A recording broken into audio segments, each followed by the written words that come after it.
What's up, everyone? This is John Bush from Armored Saint, and you are cranking it up on the Thunder Underground. Welcome to episode 442 of the Thunder Underground podcast. Or should we say, Stomp 442 of the Thunder Underground podcast? Either way, here we are. John Bush is here on this podcast. It's number 442. How did we ever get that lucky on timing? I don't know.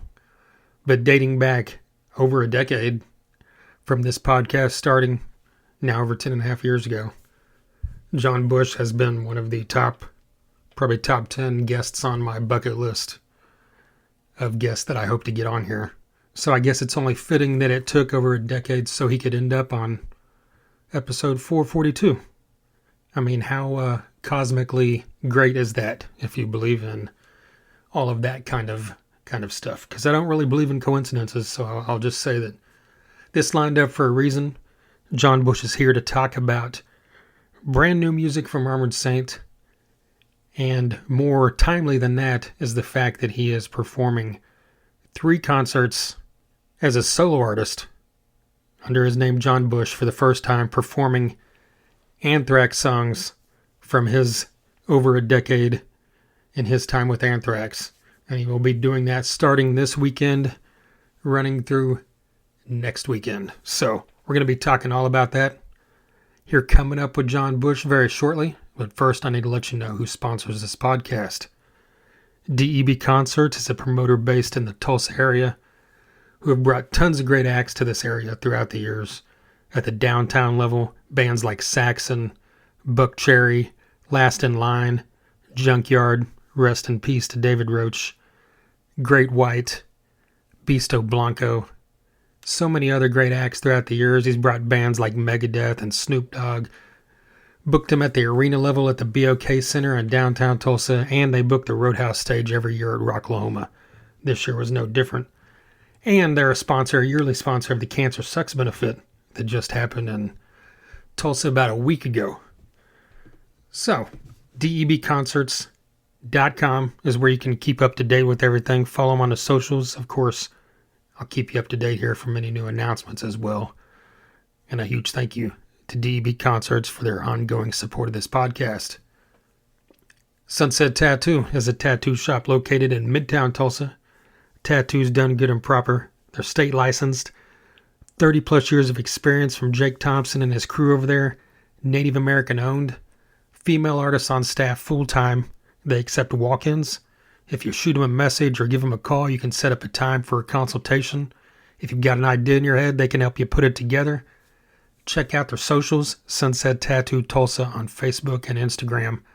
Tons of photos on there that show their work throughout the years, what all the different styles they specialize in. I have personally had tattoos done by Jake more than once. I'm very happy with them. I'm going to have more done in the future. I know many people that have as well. So hit up Sunset Tattoo and tell them you heard about him right here on Thunder Underground. Alright, so like I said up front, you've probably heard by now if you're listening to this, you know who John Bush is and you know what this man has done throughout his career. And one of those things is being released they released more than 4, but 4 studio albums of brand new music with Anthrax. And he has announced that he will be doing 3 shows performing these songs. And these concerts will be coming up very shortly. Later this week, this Saturday, the 13th of December, he'll be performing at the Whiskey A Go-Go in LA. I believe that one is already sold out. But the 2 that follow may not be, at least the last time I heard or saw a week or so ago. Next Thursday, the 18th, he will be in St. Charles, Illinois, which is basically a suburb of Chicago. And then next Saturday, December 20th, he will be in New York City. So you've got 2 opportunities here to see John Bush. They're a good, there's only 3 shows in America. That's kind of where you would expect him to be. LA and New York and Chicago is always a great place for that Midwest spot. Chicago or Dallas. Personally, I wish it was Dallas because it'd be a hell of a lot easier for me to make that happen.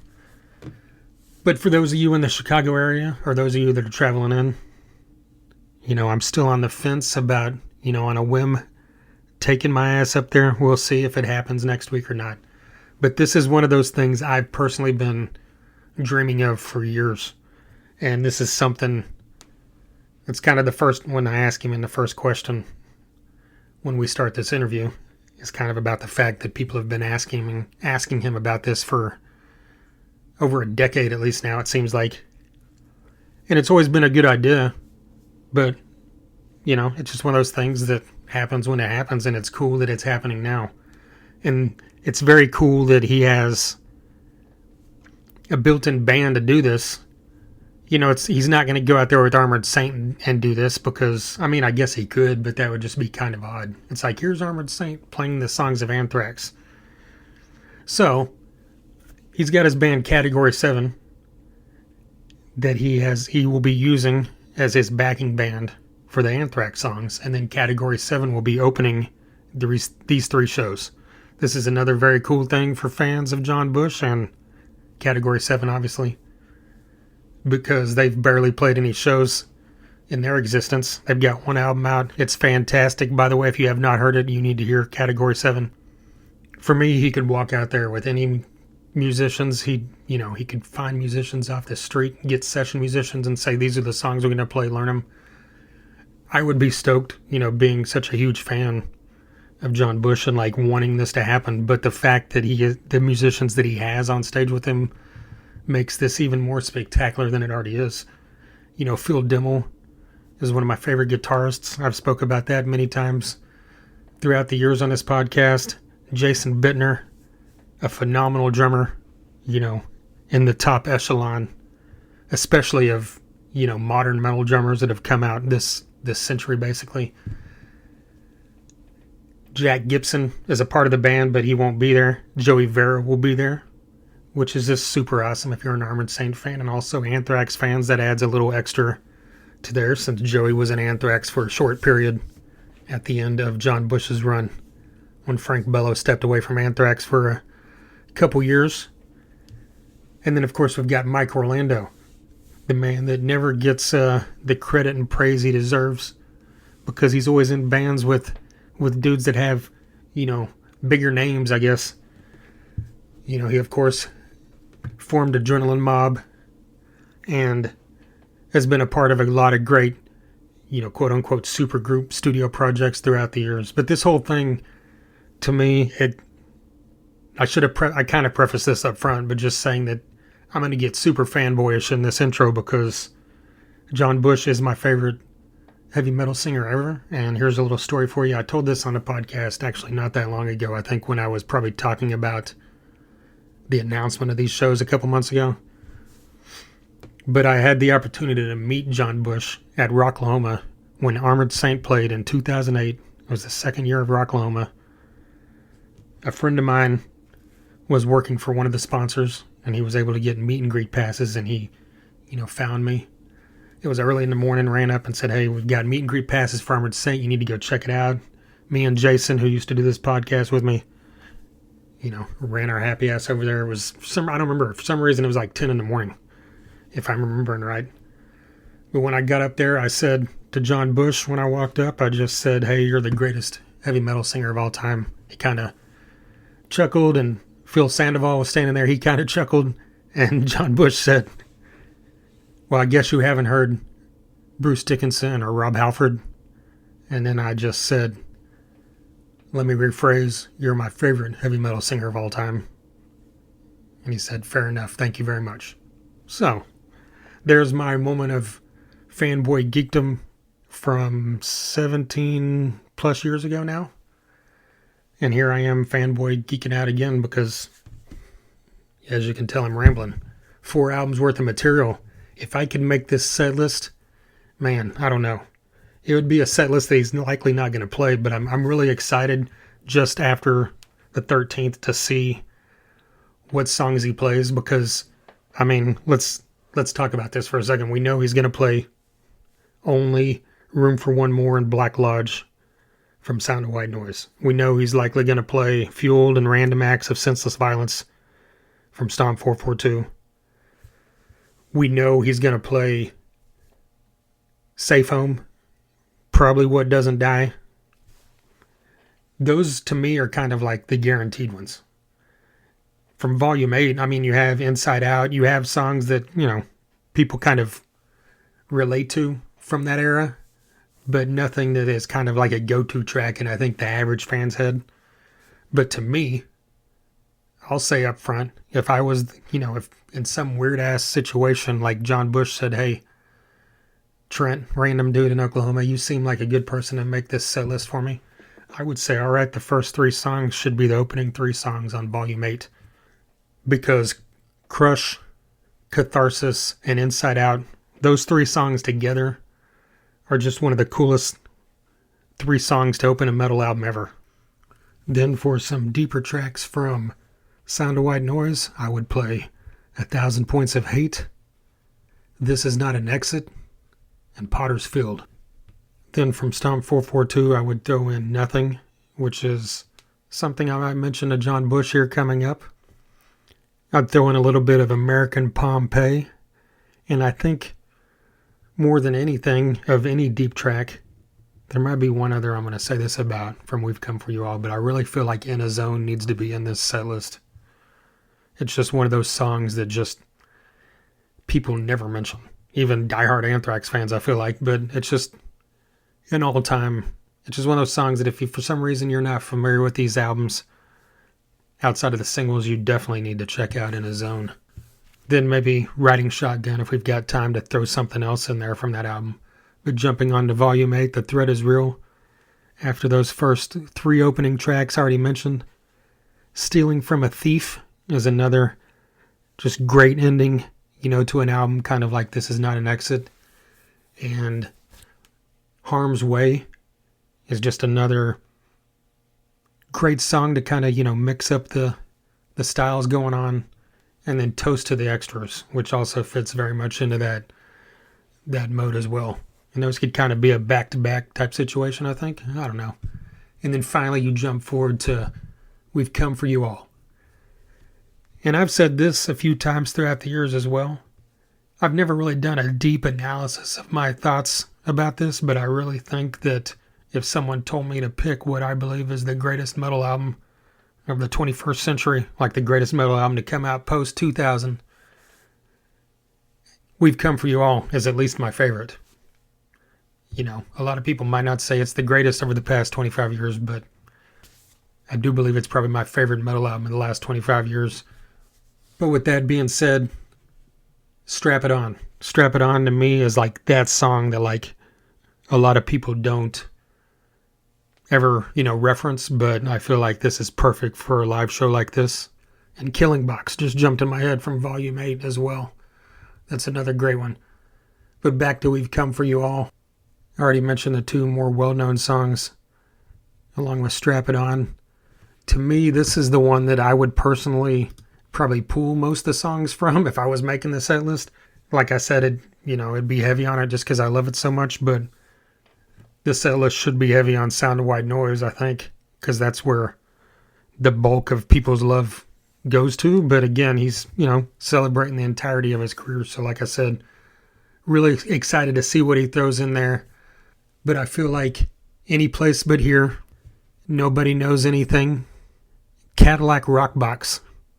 This for some reason, I really feel like Cadillac Rock Box might make an appearance. Just for the ability to be able to play that opening audio of Dimebag Darrell on that voice, or his voice message. Taking the Music Back is another song that I absolutely love. I don't expect this to be on the set list whatsoever, but I'm just throwing that out there.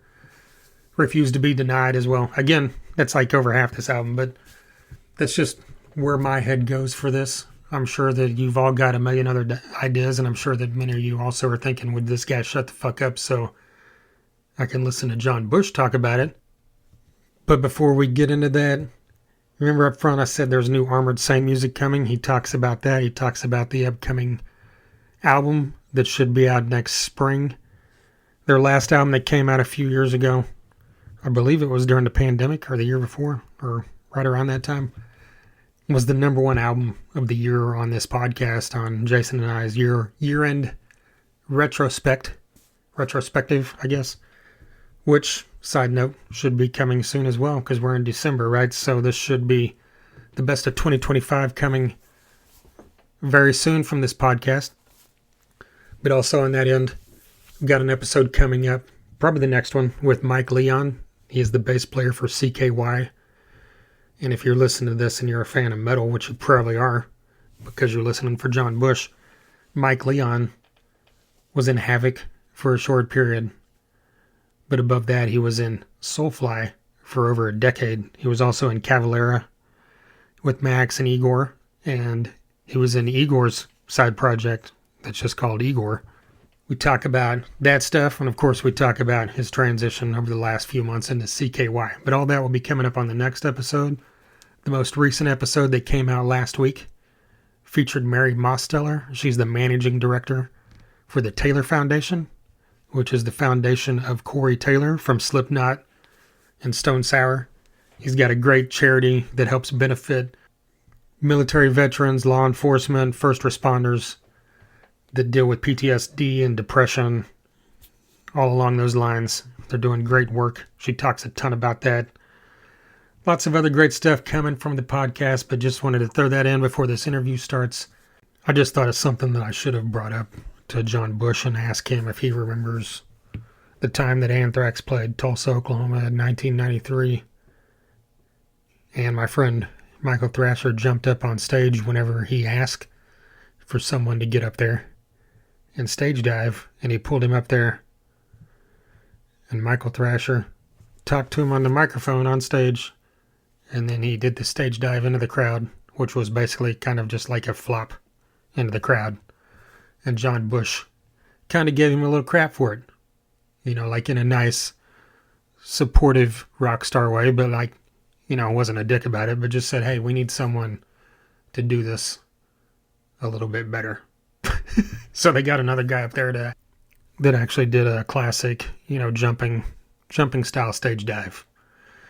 But anyway, that concert was with the Misfits at the Cain's Ballroom in Tulsa. It was a co-headline thing with the Misfits and Anthrax.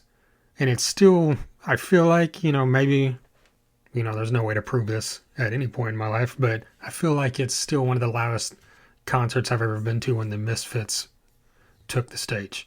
I mean, I've seen some loud-ass concerts throughout my life, but there's just something about that just, we all talked about it, and we talked about it for years, that it was just like this wall of sound coming from the Misfits that, like, you couldn't even distinguish what song it was for a few minutes. You know, now, I mean, I know that that's kind of, you know, you can make a joke about it, that it's being the Misfits, but the Misfits have some very catchy guitar riffs and choruses that you could figure out pretty easily, but not the first few minutes of that, at least, until maybe your ears adjusted. But also saw him there a couple years later on the Stomp 44 tour with Fight. So it's kind of like another very, you know, monumental show in my lifetime, because not only was I seeing, you know, one of my favorite bands again as a teenager, I was also seeing Rob Halford's new band Fight, and it was just so fucking great. It was mind-blowing to what was I, probably 18 at that point, you know, seeing Rob Halford on this club level stage and then seeing Anthrax tear it up as normal. And there's another show I saw that we talk about in this interview, so I'll leave that till later. Saw him a couple other times with Anthrax, and then got to see him with Armored Saint. Didn't see them the first time until Rocklahoma in 2008. And yeah, I'm going to quit talking, and let's jump into this talk with the voice of Armored Saint, the former voice of Anthrax, the voice of Burger King for a little bit. Look it up if you don't know. The almost voice of Metallica, the voice of Category 7, the voice sometimes of Metal Allegiance, and a lot of other great stuff. Here is the greater of two evils, John Bush.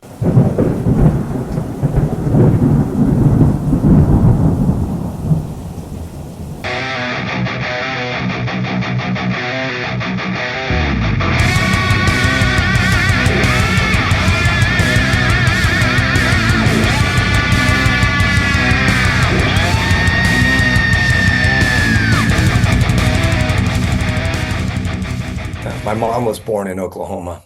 Oh, really? She was in a little town called Cordell, I think, Oklahoma or something. I don't know. It was tiny, and it was a long time ago, obviously. Yeah. Yeah. I've heard the name, but yeah, I don't think I've been there. Yeah. I don't know why you would, actually. I'm sure you'll look for some hay or something. Right. You've got these Anthrax shows coming up, and did you finally decide to do these so people would quit asking you when you're going to do these? I'm going to do them. So you stop asking me to, Right. when am I doing them? Um, I just got tired of like constantly saying it, and then it would come up, and it's like, yeah, whatever. It was like the boy who cried wolf kind of thing. Right.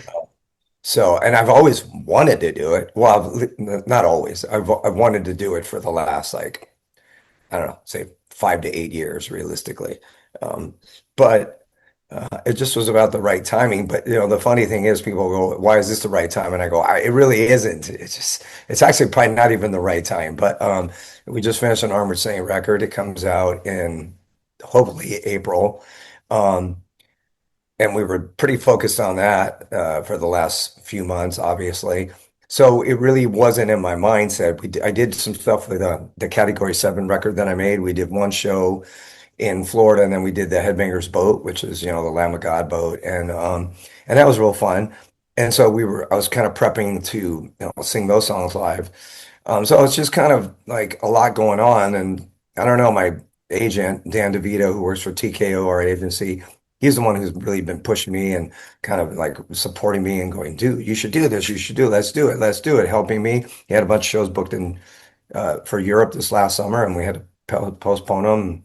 Well, we didn't postpone them because they weren't officially booked, but they were held dates and stuff. So it was a bummer to blow those out. But um, he's like, why do you do something in December? Why don't we do these three shows and we can do in different territories? And it was like, you know what, let's do it. It'll be cool. And then the logic was kind of using the C7 guys because number one is they're amazing musicians. That's the most important reason. And number two is we were doing these shows and it kind of just said, oh, well, this makes sense. Like those guys are there and why don't we piggyback it together? And why don't I try to sing more songs live than I have to do because I'll do even more some C7 songs on top of the Anthrax tunes, which is a little Looney Tunes for me, but why not? And let's just give it a shot. It's three shows, and so it's just time to, pull the trigger basically. And we're excited. It's going to be fun. Shows are doing great. Whiskey sold out. The other two are real close, and yeah, it's going to be a lot of fun. Well, when the decision was officially made, like what was the process like for you? Was it okay, I just got to start listening to these four albums over and over? Like how did you kind of tackle that? Well, that's what I've been doing, really. I've been really just kind of prepping as hard as I can. The good thing is most of the songs are really coming back to me, which is cool. That's a good thing. Obviously, there's some deeper tracks that are going to probably take a little more time to really work on and prep for. But yeah, I mean, I just started kind of listening to the tunes and figuring what songs I wanted to play. Like as I said, there's some deep tracks, and I want to play some deep tracks for sure. But it was just a matter of you know, putting it all together and making sure, what songs I could play, what songs sounded logical to play. Like for instance, I've done a couple of interviews and somebody has said, "Will you play this song?" And I'm like, "Look, I love that song, and I think it would be cool, but I have to be fairly reasonable about what deep tracks I want to play because I can't play something that like five people in the crowd are going to be like, 'That's great,' but everyone else is gonna be like, huh?" So within reason, I'm trying to figure out like what the deeper tracks are because the obvious ones are the obvious ones. So and those are going to be played, but like I said, and then I want to mix it up a little bit too. So I give the band members a lot of songs, and they're like, "Dude," and I'm going, "Well, I haven't played these songs a long time. I can't just like go out and play like 10 tunes." And in typical John Bush fashion, I like to kind of mix up the set a little bit. I do that in Armored Saint a lot, sometimes to the chagrin of the band, and um, but I like to just change it up. Like I have a lot of music in my catalog, and Yeah. to me to go out and play the same songs, it's just lame. I don't want to do it, quite frankly. I want to play other tunes. And now Robert Saying has a record coming out, so we're going to play new songs again. So, it's to me, I always like this is my life, and those songs are my life, and so whatever band it is, I want to always kind of just mix it up a little bit. Like I said, the obvious choices, but it's the deeper tracks, like which ones you're going to play. And I think it's within reason. I also listen to some people posting stuff online and, making requests, and I listen. So we'll see. I don't want to So, reveal too much. right. So you're planning like the three set list would be kind of independent of each other. It's not Oh. kind of a rehearsed. No, like I'm having like five songs where there's alternates to Okay. those five songs. So I might switch those out. Yeah. Okay.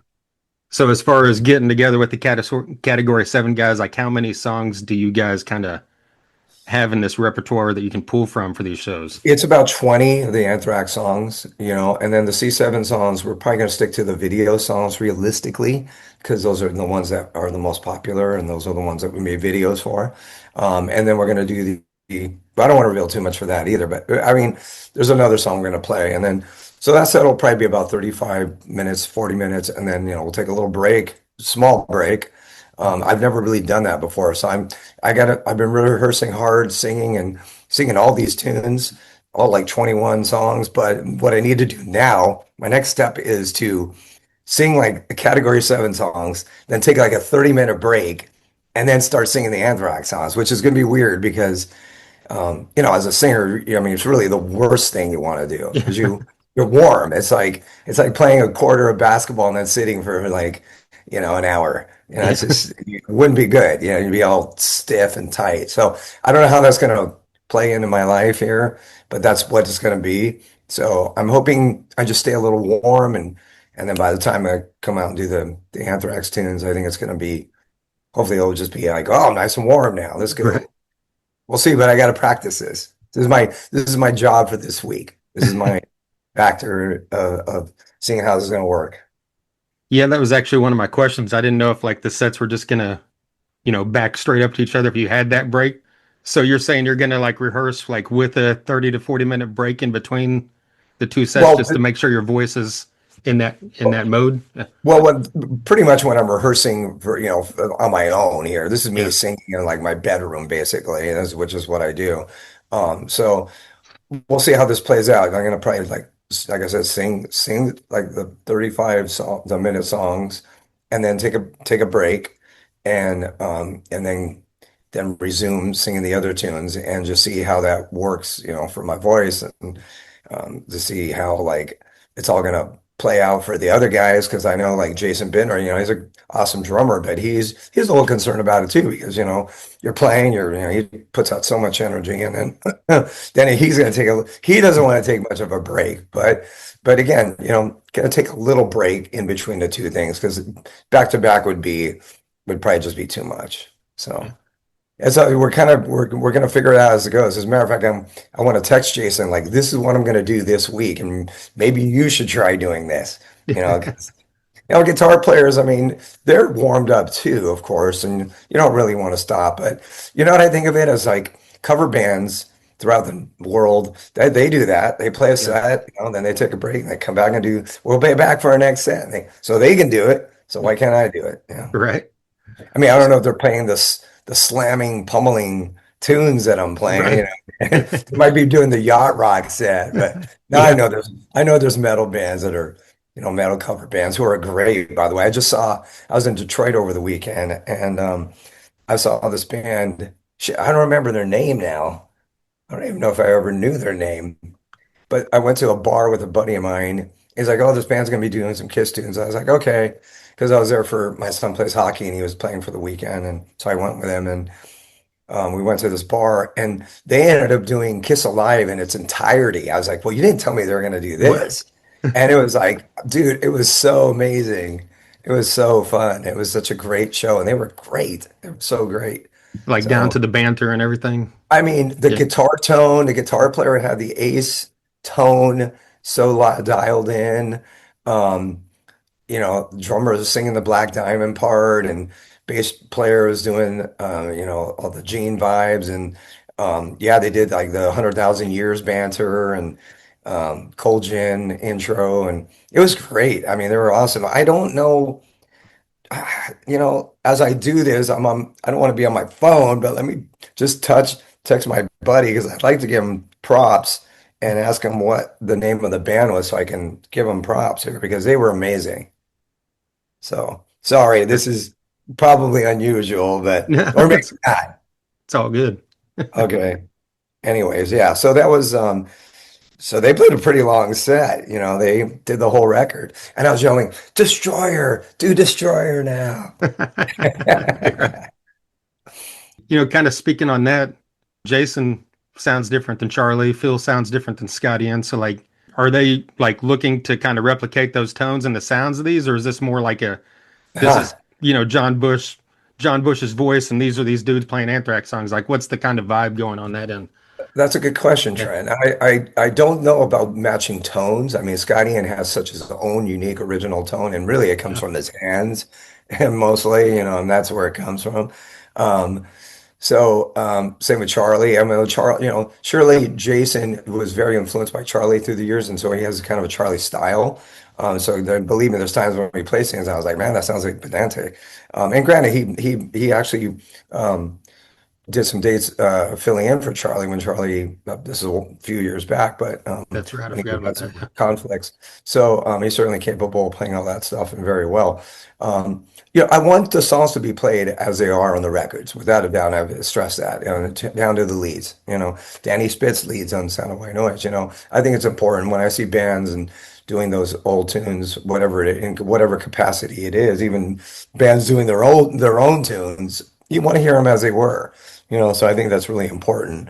Um, yeah, I don't want them to really go off and be, hey, I want to do my own lead. I mean, Mike Orlando is an incredible guitar player and he could shred in his own capacity. But I kind of stress, like, let's do it, including me. I know I'm trying to sing them as close to what I did on the records. And granted, man, these are like 25 to 35-year-old or Yeah. 30-year-old songs that I sang. So my voice is different, but it's about trying to match it. And I think that's really important. I think that's what people want to hear. So I mean, there might be a little looseness here and there, but we're going to try to keep it close to the album recordings. But when you're going back through those, do these songs kind of resonate the same to you as they did when you wrote them or when you were writing them and recording them? I think there's some really amazing material. I just texted Scott the other day and told him, what an amazing job he did writing lyrics on these songs, and I was proud to be part of it in whatever capacity I was, because we would collaborate, and sometimes Scott wrote the bulk of the song. Sometimes I wrote more, but it was mostly a collaboration. But he wrote a lot of it, and it's just like there's some lyrics on some of these songs. I was like, dude, this is like really relevant right now, and. Yeah. Um, so I'm really stoked because it'll be cool to sing these songs because they're going to feel relevant lyrically. And there's just really cool, fresh. I think it's going to feel fresh, even though they're old tunes. And I mean, I have stressed that this is a nostalgic, trip backwards. So this isn't new material. Of course, these are songs that are old, but I think they're going to feel very fresh. Probably, maybe more than anything, because they just haven't been played live in a long time. That's the truth. I've done a couple shows with Metal Agent where I busted out like Only and Room for One More. But really, there's definitely tunes that have never been played in the last 25 years, even or 20, 25 years, going back as soon as We've Come For You All, because that came out in '03. So it's going to be cool to play them, and I think they're gonna feel that way. I'm excited to hear them, even in rehearsal. I mean, Sound of White Noise obviously gets all the praise and credit, kind of when people talk about that era. But taking that out of the equation, like of the other three albums, which one kind of stands out to you as your favorite or the most solid? I like them all. I really do. I think they're Yeah. all real different. Different production and stuff probably was a factor. And as time went on, the band kind of expanded on their style and what they were willing to do and take chances. And that's the beauty of Anthrax. I've said through the years, whether I was in the band or not in the band. I mean, I always proud and admire these guys for always willing to stick their neck out and take chances and being creative on ways that, it's not always a given that the crowd is going to go, I love it. Starting from I'm the Man. I mean, that was pretty bold at the time to do that. And, it was very well received, but you didn't really know, and they just did it because they wanted to, and that's always admirable. So I think that's the kind of the philosophy. Even when I was in the band, I'm sure they carry it on to their new stuff now. They're making a new record that's coming out next year, so I'm sure the same philosophy is like, let's do it our way, and let's do some things that we believe in, and hope or just regardless of whether the fans connect or not, we're going to do it, and we're going to say, as long as you're convincing at it and sincere, I think that's the most important thing. So that's kind of the philosophy, and And whether it was songs like, Cup of Joe, which was 30 seconds long, or Toasted the Extras. Those are two from Volume 8, which is like the country tune. We were ahead of our time Yeah. doing the country tune. Um, you know, to, a rocker like Fueled, or certainly, yeah, the Cadillac Rock Box, which is like more like just hard rock tune. And I mean, there's a lot of different stuff down there. And then you get,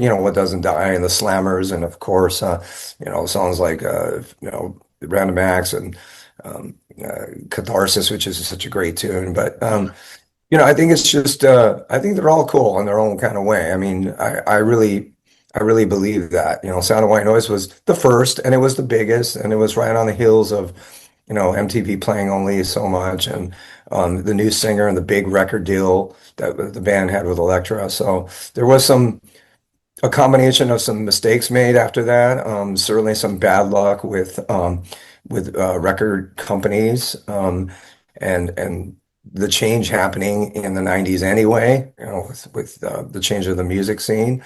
But I'm always stoked about those times because I went out and played a lot of amazing shows worldwide, and had some great times, and I really believed in all the music we were making, and they did too. I think it was a struggle at times, just dealing with, like I said, things that were going on around us. I mean, a lot of bands did, let's face it, in the 90s. But yeah, we just carried on and always believed in the music we were making. And, I think that's why I didn't want these records to kind of just like fall into the abyss. I want them to be known. Anthrax is always going to be associated with the 80s. That was when the band became as famous as they went on to be. And it was the beginning of them exploding, was along with all the other bands that did. But so it was all new then, and it's never going to feel the same after that. But the 90s was when I was there, and it was a great time to make music too. So yeah, I just think I just like I said, for the longest time, and these records, for some of them weren't even available for a while. So I was like, Yeah. hey man, like I'd go into a record store or wherever I was and look in the A's, and it's like I could never find records that I made with the band, and it was pretty frustrating. More than like, hey, if somebody has, just at least give them a choice. Like if it's Among the Living or Stomp, they might choose Among the Living, but like maybe they'll also buy Stomp. But if it isn't there, and it wasn't there for a long time, God love Megaforce Records because they re-released them all, and I'm really um, stoked that Misty did that, and honored that she did it, and really happy about it. So, but for the longest time, those records, a lot of them weren't even available, and that was disheartening. But it's different now, and it's all good now. Yeah, there's a whole generation, that wouldn't, if, because, it wasn't on digital either, like Spotify or Apple Yeah, Music. So there's a right. whole generation of kids that wouldn't even know that there was another singer in Anthrax for over a I decade, know. Yeah, and like I said, I mean, look, Joey Belladonna's done amazing things with Anthrax, and he's really the distinctive voice of Anthrax. That's just the truth. I was a different sound, and I came in at a different time, and I certainly feel like I brought something. But you're always going to connect Joey with the sound of Anthrax, without a doubt. But I think the important thing is, when bands make singer changes, it's an adjustment for people. I always say I had the same thing for myself. When Ronnie came and replaced Ozzy, and Brian Johnson, obviously they had to replace Bond, but Sammy, all these people, let alone the newer people like Mark with Accept, and Todd, who's an incredible singer and singing in Queensryche, and it's just, when you make a singer change, it usually is a pretty definitive change of sound, somewhat, because the sound of a voice is just different for the most part. Some people are able to kind of emulate the singers that they're replacing, and there's cool aspect to that as well. But all those guys, like Sammy and Dave and Ronnie and Ozzy for sure, they were very different sounding from one another. So there's an adjustment for people. So I get it. I always tell people you can like both. You can like Yeah, both. Sure, you can have a favorite, but you can still like both. right. And that's what I'm kind of banking on. So Yeah. Yeah, I never understood the whole just like really digging deep on David Lee Roth or Sammy Hagar. It's like, why can't I just like love all these albums? you could, right? I mean, you could have a preference. I Yeah, get right. it. know, you can have a preference. So that makes sense. But you can still like the others. So it's not like there's this, if I like this, I cannot like that. It's not like it's music, man. So Yeah. Well, something I did want to ask, we just hit the 30th anniversary of Stomp 442, and you kind of mentioned it on Taking Chances. I remember when I first heard Bear back then. huh, It's like, Black Lodge was a ballad. yeah, With Armored Saint, you had, those Another Day, those kind of songs. But like that right. was the first song that like from Anthrax or You that I remember it was just stripped down to acoustic, for a good chunk of the Yeah. song. Was that just one of those things where it's like, you guys are like, we're just doing this, taking this chance, it doesn't matter, we don't care what people think, or was it just because it worked with the time in '95? I think it was more about just Charlie, coming up with ideas and writing stuff and not filling any boundaries or limitations on what he wanted to do creatively. So he's like, I have the slow song. And, we wanted it to be different from Black Lodge, of course, because Black Lodge was amazing. And, with Angelo Badalamenti, all the string ensembles and stuff. Yeah. This was different. Obviously, he just had way more stripped down. So it was cool to do something different, contrary to what we just did. I think that's the important thing is to not just kind of repeat the same kind of formula. And I feel that same way about just metal tunes, like certain style and influence, say, okay, this sounds like it, but how do you make it sound a little bit different from what you did? Otherwise, trust me, I know as a singer and coming up with melodies and lyrics, I'm always trying to question myself. Hey, did I do that? Does that sound something like I did? That sounds a little familiar. Did I use that word? Damn it, I did use that word. I tried to change it because I don't want to repeat myself mostly. That's an important thing. So I think that was kind of the philosophy. You'd have to ask Charlie specifically what maybe influenced that, but I think there was certainly no feelings of any boundaries, cooping the band in and saying you can't do this. You can do whatever you want, and like I said, Anthrax is one of those bands that's always done that prior to me, with me, and after me, and I think that's extremely commendable. One thing I haven't, really seen in the kind of press leading up to this, at least from people talking about it, is Joey being a part of this. You've got two-fifths of the We've Come For You All lineup. So is Joey kind of like pushing for like more songs from that when you guys are talking about this, or how's that? I was really bummed with Jack Gibson because he's such a great dude and an awesome bass player, and he was telling me as we were putting this together, he's like, I have a conflict, and I was like, okay, and so and he just was unable to say if he could do it because he had this with Exodus, and yeah, of course, in Murphy's Law world. I said, okay, well, let me get somebody else because we got to get moving on and learning tunes, most importantly. So, and I mean, there's nobody else I would rather be on stage with than Joey Vera. He's my bro, and I love him. And and then, of course, as luck would have it, Jack's thing got postponed, and I was like, ah.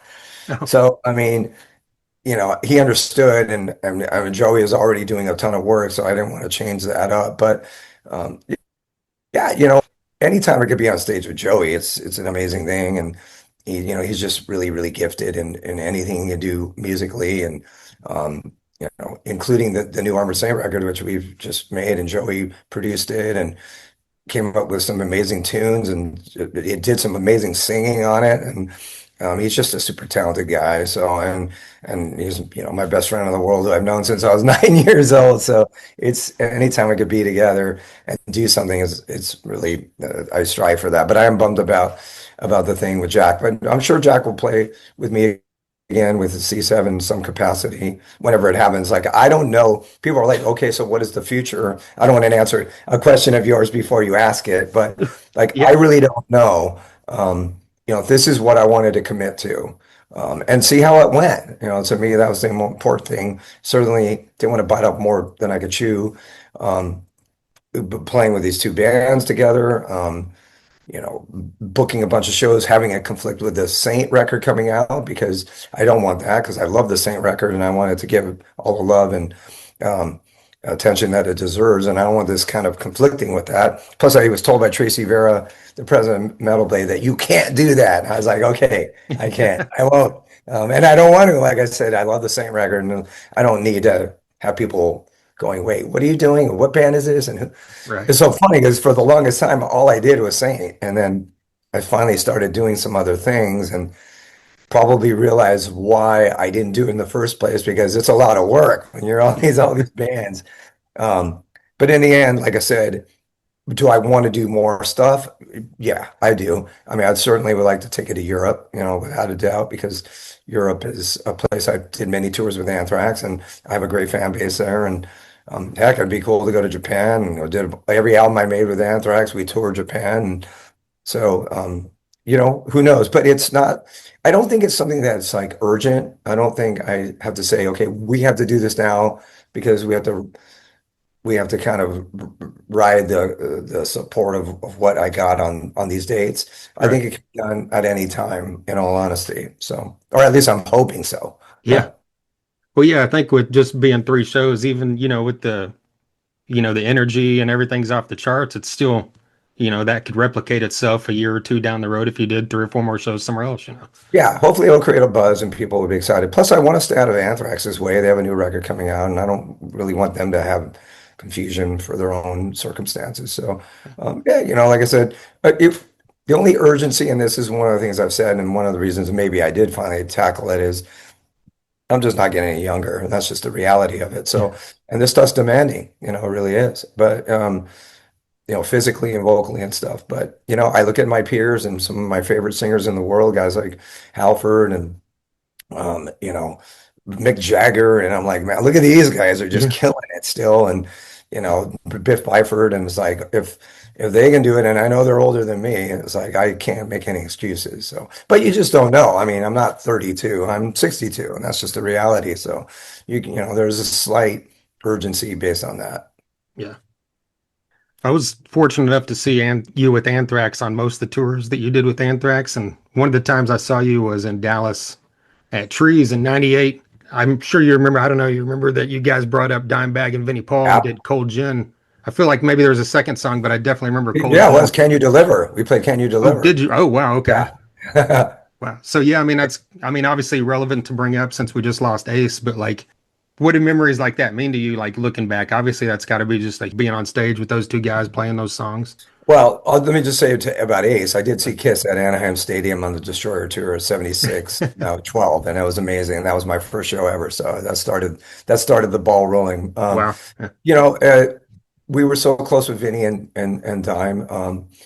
We did the tour with Pantera, a couple tours on the Trendkill album, and that was between Stomp and Volume 8. And we went out like two different legs. Cold Chamber was the support act too, and they were rad. And it was just a great tour, and we really got to know each other even more so, and incredible musicians, and just the power of Pantera, let's face it, is just kind of undeniable. So, and just I mean, there were fun guys to be around. In particular, Dime, because he was just a crazy zany dude. So, it was fun to do those tours, to play the show at Trees was a rad gig, and it's just the memories are there, and I'll never forget all the things that we did, and I drank a lot. It was hard on my liver at that time, but it was still a lot of fun, and and now look what happens. Lo and behold, Charlie is in Pantera, which is Yeah. bizarre.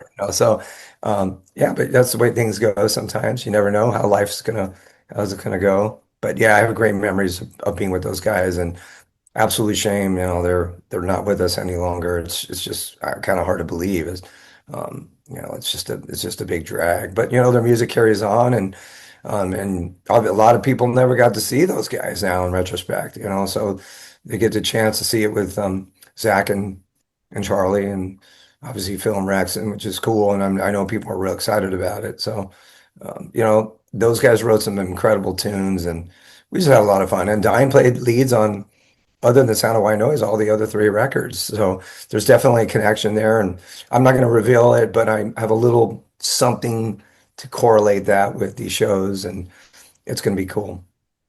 Well, you mentioned the Armored Saint album coming out next year, so I'm assuming that once that's out in April, that next year will be focused on Saint touring, right?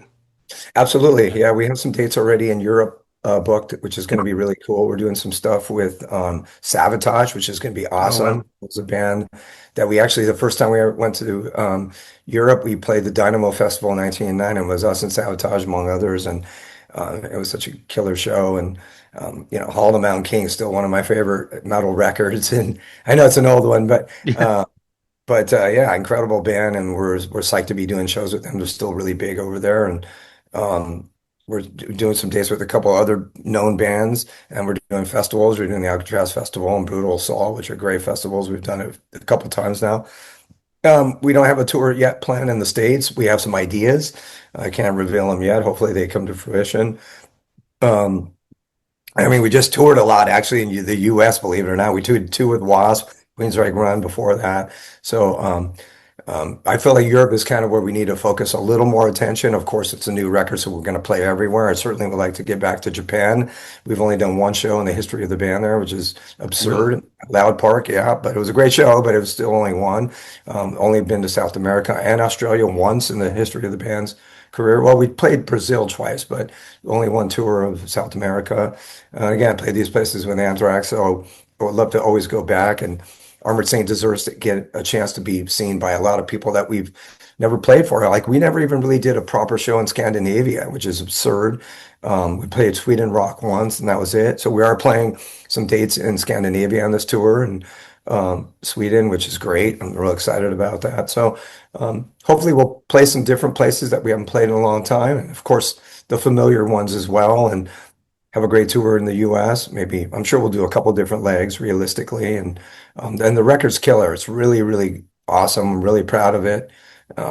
It kind of expands on Punching the Sky and When Hands Down, but it kind of has its own sound and vibe to it as well. And the production is just off the charts. Jay Rustin engineered and he mixed it again and just did an incredible job. And Joey, like he's the orchestrator of it all and did an awesome job. But everyone contributed songs and some lyrics and yeah, so it's a great record. I'm really excited about it and can't wait for it to come out.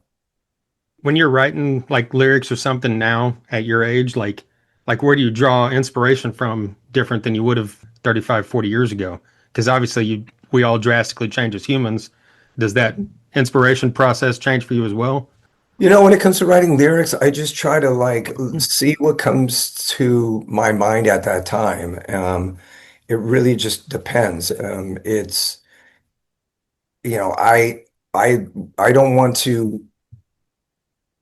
My goal is to really always challenge myself as a lyricist and to write things that like I said, what's important to me is not repeating myself. That's really important because I've written a lot of tunes in my life. So the last thing I want to do is do something where I feel like people will say, I've heard that from you. So that's my biggest challenge. But as far as where I draw inspiration from, it could be anything. To me, like I've written about like people who drive like crap and I mean, there's just really no topic I won't tackle. I don't really feel like, is that metal? Is that within the parameters of a metal song? I don't care. I really don't care. I also try to write a lot of in metaphors. Sometimes I'll start writing a song lyrically, and then all of a sudden go, wait a minute, this is really kind of feeling like it's starting to feel like it means more about this. So I don't really feel like there's any thing I can't do. I can't make any changes. I'll do whatever it takes to just feel like the song is to the best it can be. Phil gave me some ideas for some lyrics. He came up with the title of one of the songs, so I was like, "That's cool. I'll run with that."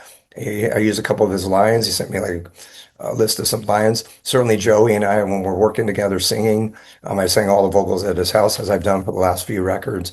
He says, "Why don't you try this? Why don't we put this song lyric in instead?" And I'm all, it's a collaborative effort, but most of the reality is the majority of the lyrics are mine. It's something I love doing. And I feel like I'm still really good at it. And like I said, I, I, I just I love writing lyrics and I don't really feel like there's nothing I can do. I made it a point that I don't want to go out and tell everybody what these songs are about.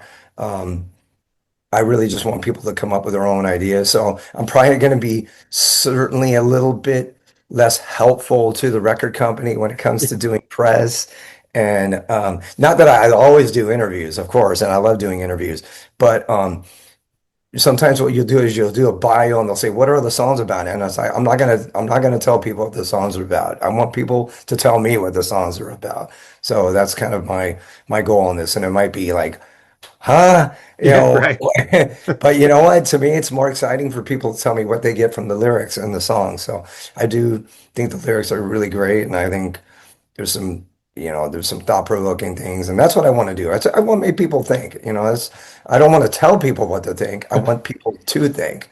Because I'm not here to say, hey, you should think this. That's not my objective. It's more like, you know what? Actually, this is kind of making me think this way, and then I'll start writing. But it might, for you, you might hear it and go, I have a completely different state of mind when I hear that. What's funny is I wrote a song. I won't mention it yet because we haven't talked about the. We're still waiting to release the name of the record and then the song titles. But it was funny. The song was done. It was mixed. It's mastered. And then all of a sudden, I was listening the other day and going, "Wow, that song has." It means this to me now. It's a completely different topic.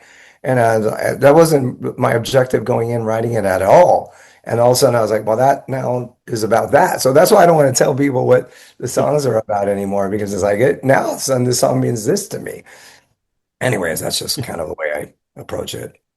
I'm sure throughout the years have you gotten some weird, someone saying what they thought it meant to you and it's like totally like took you off guard? Again, it's funny. Like uh, I want people, like I said, to get whatever they get out of the songs. I think that's a really cool way of listening to music, of writing to music, anything that kind of just makes you go, huh, and that's not what I was thinking it was going to be about, but I think that's the beauty of songwriting, of being creative. Um, that's really what I think some of my favorite songs in the world are songs I still don't know what they're about. I mean, Yeah. as silly as it is, Stairway to Heaven, this is a song of hope. And it's like, well, what? Well, what does that mean? It's so vague. Could be anything, right? So, and we don't know, I don't know what those lyrics are, and there's plenty of songs. Yeah, sure. There's people that have written songs with a specific intent and said, this is what I want to say, and this is what I want people to know. And that's great too. And I have written songs like that, trust me.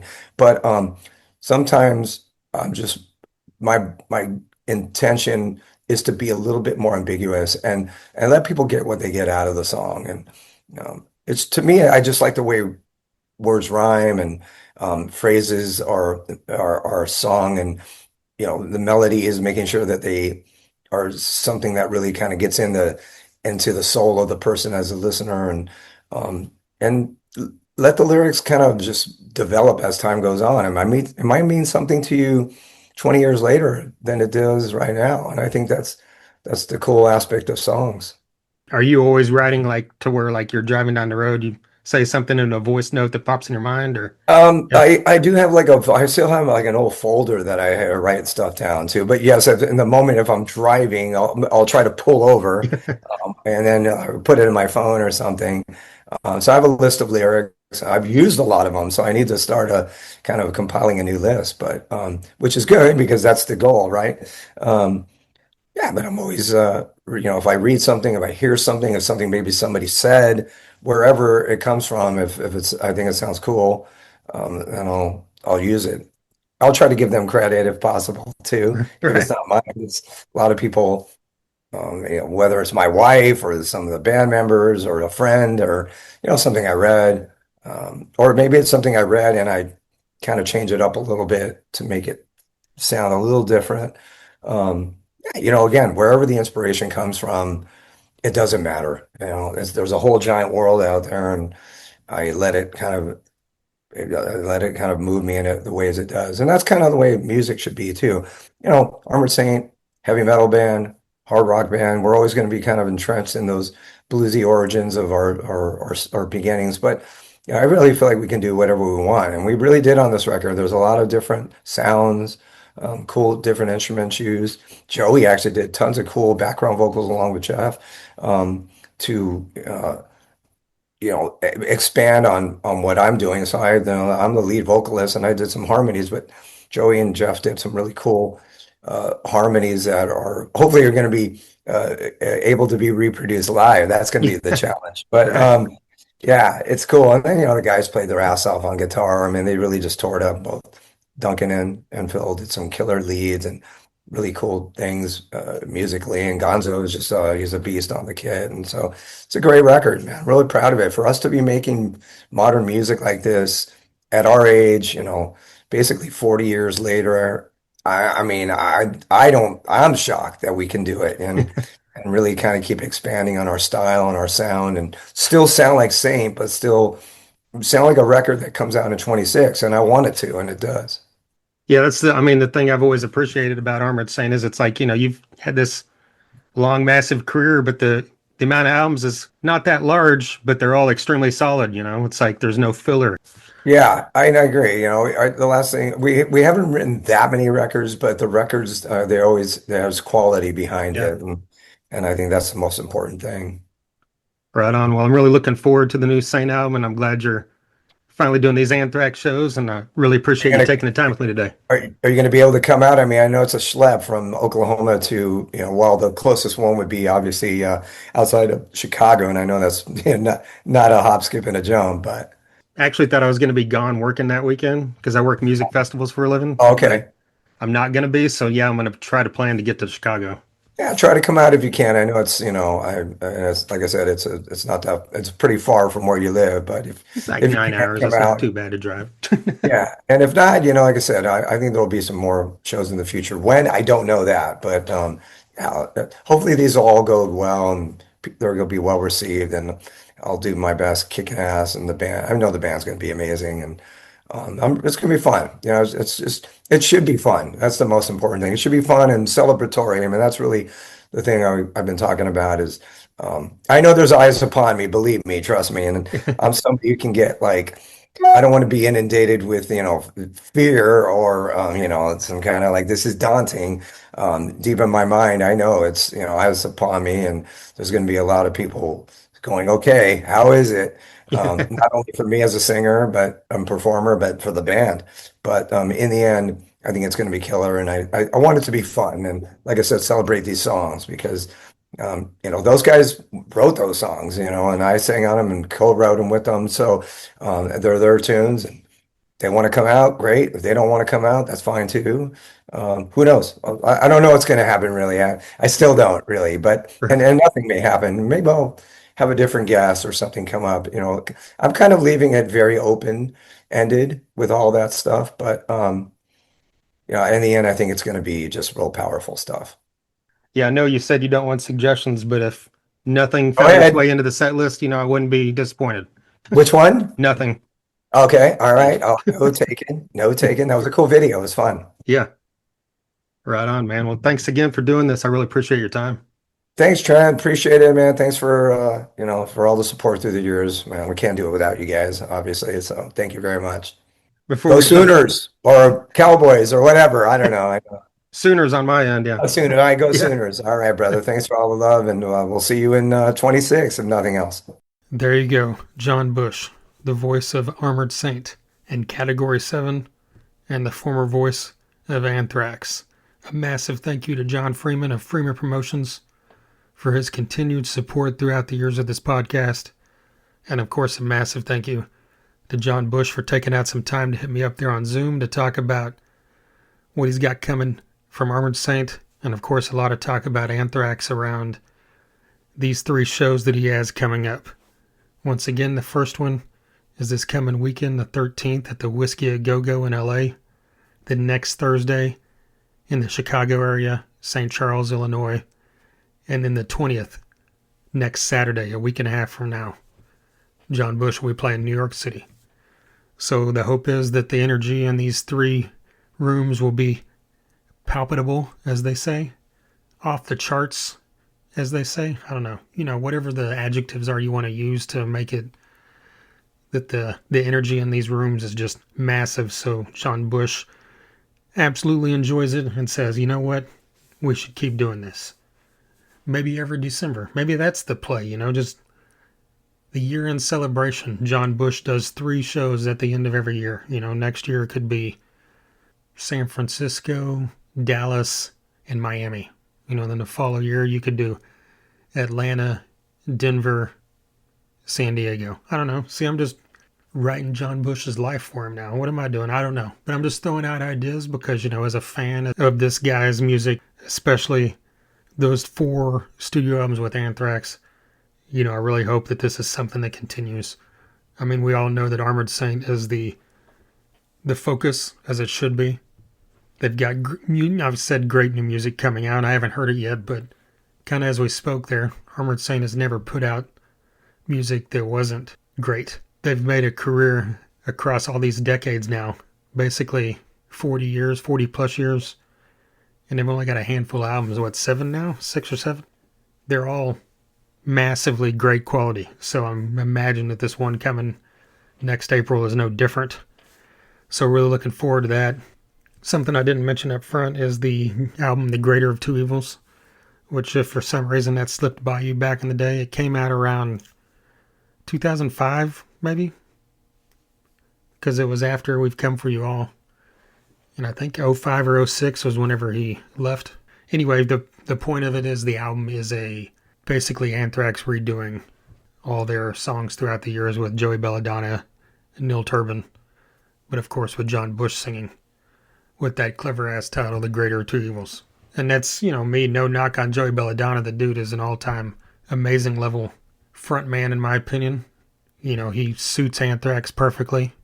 I just love John Bush's voice more, and that's always been the case. And I think that the great thing about John Bush is he could sing all those Belladonna songs, and it sounded great. So that was kind of the key to me on what elevated him, at least. I don't know. Most people want to stick with what brought him to the dance, and I get that. To me, both these guys are equal. It's just like Sammy and Dave, like we briefly mentioned in the interview.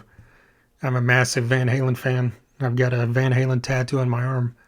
I always side with Sammy if you're going to get in a debate about Sammy versus Dave, but there's no denying those 6 Dave albums. And that guy as a frontman is amazing. They're both amazing for what they did with that band. And I feel the same way about John Corabi. Vince Neil was great for what he did. I'm not going to get into anything to do with Vince Neil's voice now, but what I'm going to say is like the heyday of Motley Crue. In my opinion, that John Corabi album is just as good or better than some of that music. And again, I'm just throwing all that out there to say that, give stuff a chance. If for some reason you kind of gloss it over throughout the years of like, oh, that was just the guy that replaced the original guy or whatever. AC/DC proved throughout the years that doesn't matter. Iron Maiden has proved it exponentially. That if you get another guy, you can carry it to another level or maintain a level. So there you go. That was a total random tangent rant there. But again, huge thank you to John Bush. If this is your first time listening, a massive thank you.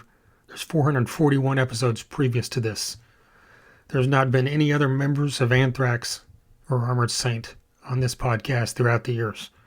But there has been members of Megadeth, Testament, Toxic Holocaust, White Zombie, Prong, Typo Negative, Corrosion of Conformity, Seven Dust, Motley Crue, Journey, Def Leppard, Guns N' Roses, Kiss, Deep Purple, Hanoi Rocks, The Black Dahlia Murder, Shinedown, Hellstorm, Breaking Benjamin, Skillet, Whitesnake, Foreigner, Tesla, Drowning Pool, Clutch. I just mentioned COC a minute ago. Clutch and COC just announced a tour for next April. I mean, you can't get much fucking cooler than putting those two bands together. Candlebox, Saliva, Helloween. Michael Kiske from Helloween was on this podcast a few months ago. I mean, that's just crazy to me.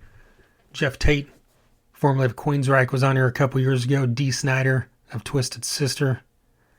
Members of Leonard Skinner, Living Color, Striper, Pop Evil, Drowning Pool. The list is great, and the list is long. TheThunderUnderground.com. You can listen right there. You can also listen most places podcasts are heard. Wherever you're listening right now, hit like, follow, subscribe so you don't miss future episodes. Like that one I mentioned earlier. Mike Leon of CKY and formerly of Soulfly will be here soon. as well an episode of the Best of 2025, and a couple other surprises coming as well. Give a follow on all the socials: Facebook, Instagram, YouTube, and TikTok.